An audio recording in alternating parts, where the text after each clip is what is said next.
demam denggi seperti demam yang kuat dan berlarutan, ruam merah pada kulit, sakit teruk pada sendi-sendi dan biji mata, muntah dan pendarahan di bawah kulit, hidung dan gusi. Kes-kes denggi ini bahaya dan boleh menyebabkan kematian jika kita tidak bersama menanganinya. Nyamuk Aedes tidak boleh dihapuskan hanya dengan semburan kabus, tetapi ia boleh dihapuskan sekiranya anda dan komuniti bersama-sama mengadakan aktiviti gotong royong untuk mencari dan memusnahkan tempat pembiakan nyamuk Aedes. Fazli, jangan lupa hapuskan semua tempat pembiakan nyamuk Aedes.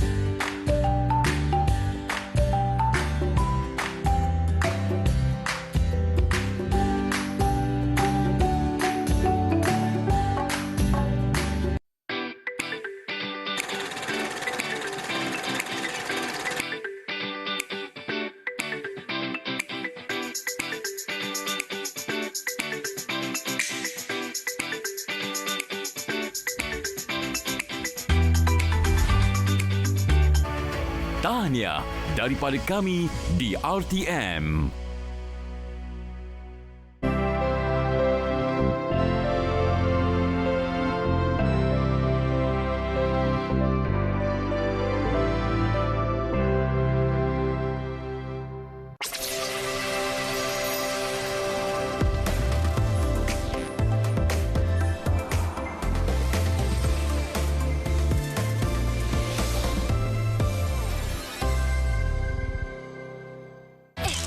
Tapi baru.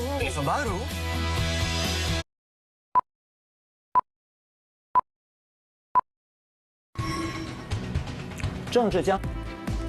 Terima kasih kerana memilih berita nombor 1 tontonan Malaysia semestinya berita utama. Saya Amir Hakim Lokman. Dan saya Azwaliza Azman. Teruskan sejam bersama kami.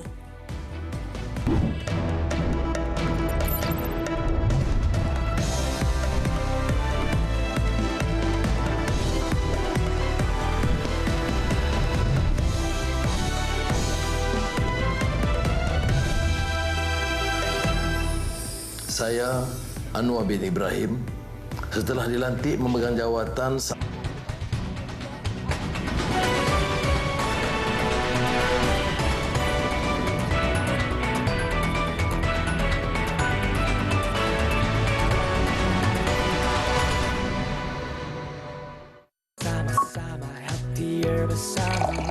谢谢 Kuku 为我的家带来满满的健康能量。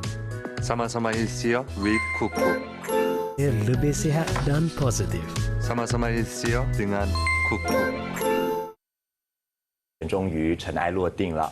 那国家皇宫今天就召开马来统治者特别会议之后，宣布大门国会议员兼西盟主席纳杜斯里安华出任国家第10任首相，筹组稳定联合政府，推动。 Pengerusi Pakatan Harapan itu mengangkat sumpah di hadapan Yang di-Pertuan Agong Al-Sultan Abdullah Riayatuddin Al-Mustafa Billah Shah di Istana Negara. Dalam reaksi spontan kepada pelantikan bersejarah itu, pasaran saham melonjak manakala nilai ringgit turut mencatat kenaikan mendadak berbanding dolar Amerika. Segalanya petanda harapan dan keyakinan yang diletakkan pelabur dan rakyat ke atas Datuk Seri Anwar dalam menerajui Putrajaya.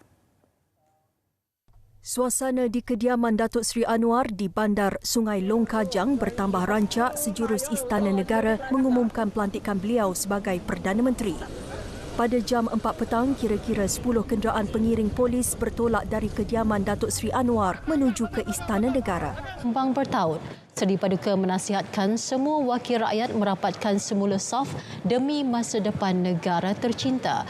Sultan Abdullah menitipkan pesanan kepada Perdana Menteri dan kerajaan baharu yang bakal dibentuk agar mengambil rasmi padi iaitu semakin Ibrahim kewajipan-kewajipan jawatan itu dengan segala daya upaya saya bahawa saya akan menumpahkan taat setia yang sebenar kepada Malaysia dan akan memelihara, melindungi dan mempertahankan perlembagaannya. Yang sebenar kepada Malaysia dan akan memelihara, melindungi dan mempertahankan perlembagaannya. Istiadat ini turut dihadiri pemimpin parti politik termasuk ahli-ahli komponen PH dan Barisan Nasional yang memberi sokongan untuk Datuk Seri Anwar dilantik sebagai Perdana Menteri dan membentuk kerajaan susulan PRU ke-15 Sabtu lalu. Antara mereka ialah Presiden Amanah Muhammad Sabu, Setiausaha Agong DAP Anthony Loke, Timbalan Presiden PKR Rafizi Ramli dan isteri Datuk Seri Anwar, Datin Seri Dr. Wan Azizah Wan Ismail. Turut hadir pengurus CBN Datuk Seri Ahmad Zaid Hamidi yang juga Presiden UMNO serta timbalannya Datuk Seri Muhammad Hassan. Terdahulu, Istana Negara menjadi wakil pembahas dan pemidato. Pada tahun 1968, Presiden PKR ini melanjutkan pengajian di Universiti Malaya dalam bidang pengajian Melayu Sastra. Datuk Seri Anwar memulakan kerjaya beliau sebagai pengasas Angkatan Belia Islam Malaysia ABIM pada tahun 1972 dan berkhidmat sebagai Presiden Majlis Belia Malaysia MBM dari tahun 1974 hingga 1982. Kerjaya politik beliau bermula apabila menyertai Pertubuhan Kebangsaan Melayu Bersatu UMNO dan menyandang jawatan Ketua Pemuda sehingga tahun 1987. Dilantik sebagai Naib Presiden UMNO pada 1987 dan seterusnya dipilih sebagai Timbalan Presiden pada tahun 1990. Datuk Seri Anwar pernah berkhidmat sebagai Menteri Kebudayaan, Belia dan Sukan serta mengetuai Kementerian